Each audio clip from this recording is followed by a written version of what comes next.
Miracles இயற்கையான aroma ஆயில்களை கொண்டு தயாரிக்கப்படுகிறது. தூக்கமின்மை, மன அழுத்தம், எதிர்மறை எண்ணங்கள் போன்ற மனநல பிரச்சனைகள், உடல்வலி, தலைவலி போன்ற உடல்நல பிரச்சனைகள், ஆன்டி ஏஜிங், முடிவுதிர்வு, பொடுகு, வெண்புள்ளி, சரும பிரச்சனைகள் போன்ற அனைத்து பிரச்சனைகளுக்கும் தீர்வளிக்கிறது. Aroma miracles.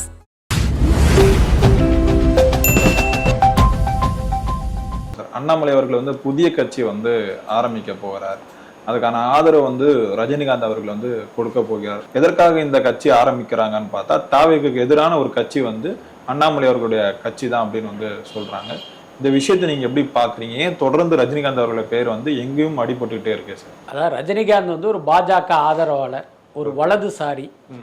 எல்லாத்துக்கும் மேலே பார்த்தீங்கன்னா அவர் இந்த இந்துத்துவ கொள்கை மீது ஒரு தனிப்பட்ட முறையில் ஒரு பற்று கொண்ட ஒரு மனிதர். அவர் கடந்த காலங்களில் பல்வேறு சந்தர்ப்பங்களில் அவர் பாஜக விசுவாசத்தை அவர் காட்டியிருக்காரு.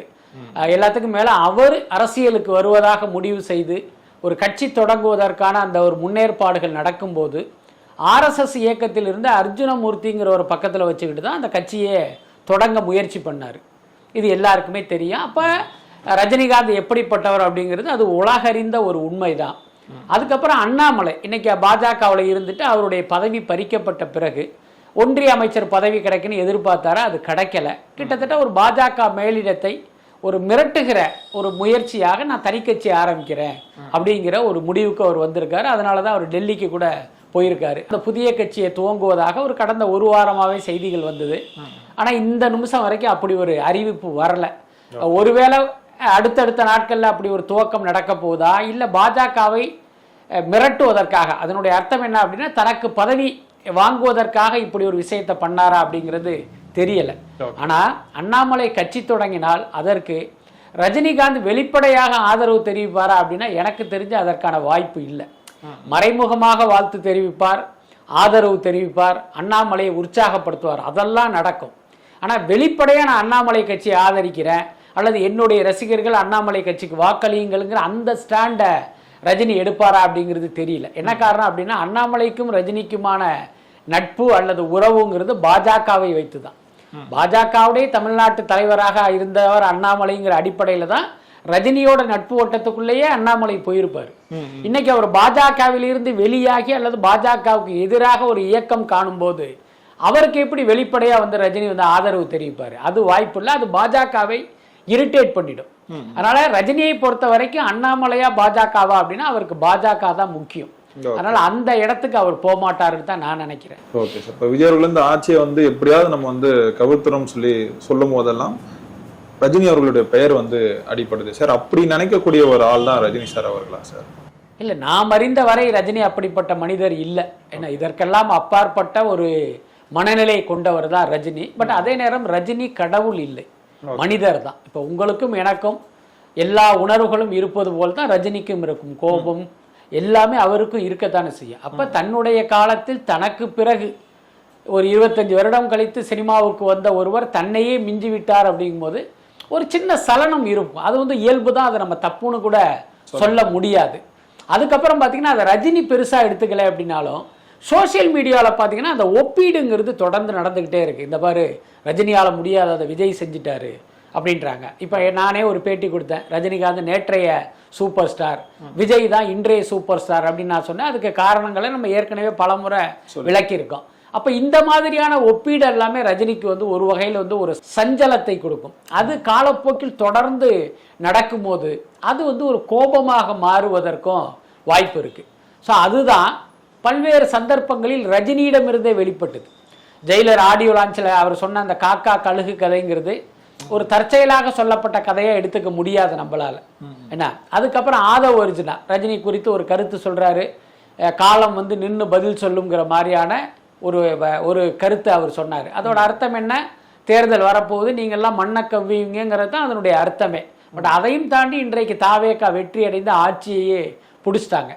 இது வரைக்கும் ஓகே. அதே நேரம் தாவேகா ஆட்சியில் அமர முடியாத ஒரு முயற்சி நடந்தது.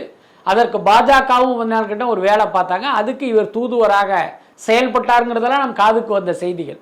அது வரைக்கும் ஓகே தான். அது வரைக்கும் ரஜினியுடைய ரோல் இருந்திருப்பதற்கு வாய்ப்பு இருக்கு. என்ன காரணம்னா பாஜக அவருக்கு வேண்டியப்பட்ட கட்சி, திமுக அவருடைய நட்பு கட்சி. இப்போ ரெண்டு பேருக்கும் ஒரு பாலமாக இருந்து அதிமுக கூட்டணியோடு விஜய் ஆட்சிக்கு வர முடியாத அளவுக்கு வேறொரு கூட்டணி அமைப்பதற்கான ஒரு தூதுவராக ரஜினி செயல்பட்டது வரை ஓகே தான், அதுக்கான வாய்ப்பும் இருக்கு.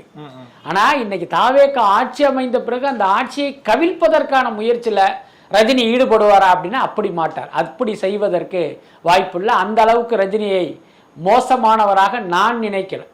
Okay sir. அண்ணாமலை அவர்கள் வந்து இந்த புதிய கட்சி தொடங்கினால் எந்த கட்சிகளோட அந்த ஓட் பேங்க் வந்து குறையும்னு நினைக்கிறீங்க சார்? ஏன்னா தாவேக்கால இருந்து ஒரு பாதி ஓட் பேங்க் வந்து அண்ணாமலை வந்து பிடிப்பார்னு வந்து சொல்றாங்க, 15% ஓட் பேங்க். ஏன்னா அண்ணாமலையை ஃபாலோ பண்ற எல்லாரும் வந்து யங்ஸ்டர்ஸ் அப்படின்ற மாதிரி சொல்றாங்க. இந்த விஷயத்தை நீங்க எப்படி சார் பாக்குறீங்க? இதெல்லாம் ஒரு அபத்தமான கற்பனை. என்ன கேட்டா அண்ணாமலை கட்சி தொடங்கினால் பாஜகவில் இருந்து பல பேர் வந்து அவர் பின்னால் செல்வதற்கு வாய்ப்பு இருக்கு. இதனுடைய அர்த்தம் என்ன அப்படின்னா பாஜகவை விட இவர் பெரிய கொள்கை குன்று அப்படிங்கிறதெல்லாம் அர்த்தம் இல்லை. இவர் வந்து தமிழ்நாடு தலைவராக இருக்கும்போது பல பேர் வந்து அந்த கட்சிக்குள்ள போனாங்க, அவர்களுக்கு ஏதோ ஒரு பதவிகள்லாம் கிடைத்திருக்கும். இப்ப இவருடைய தலைமையை மாற்றிவிட்டு நயினார் நாகேந்திரனை போட்ட பிறகு அண்ணாமலையினுடைய ஆதரவாளர்களுடைய பதவிகள் எல்லாமே பறிக்கப்பட்டிருக்கும். இப்ப அண்ணாமலையே வேற கட்சி தொடங்குறாருக்கும் போது இந்த பதவியை இழந்தவர் எல்லாருமே அண்ணாமலை பின்னால போவாங்க. இப்ப அண்ணன் பின்னால போனோம்னா கண்டிப்பா நமக்கு ஒரு பதவி உண்டு அப்படிங்கிற அடிப்படையில எல்லாத்துக்கும் மேல அவர்களுக்கு தெரியும், பாஜகவால் தமிழ்நாட்டில் எந்த காலத்திலும் அதிகாரத்துக்கு வர முடியாது. அப்ப அண்ணாமலை கட்சியில போனோம்னா ஏதோ ஒரு எம்எல்ஏ 2 எம்எல்ஏ ஜெயிக்கிறது கூட வாய்ப்பு இருக்கு. அப்படிப்பட்ட எம்எல்ஏவாக நாம் ஆவதற்கு வாய்ப்பு இருக்குங்கிற ஒரு கால்குலேஷன்ல இவர் பின்னால் செல்வதற்கு வாய்ப்பு இருக்கு. மற்றபடி வேறு கட்சியிலிருந்து அண்ணாமலை பின்னால போறதுங்கிறதுக்கான வாய்ப்புங்கிறது குறைவு. அதாவது தொண்டர்கள், இந்த நிர்வாகிகள் இருக்காங்கல்ல, எங்க போய் துண்டு போட்டா பதவி கிடைக்குன்னு எல்லா கட்சியிலையுமே ஒரு குரூப் இருக்கும்.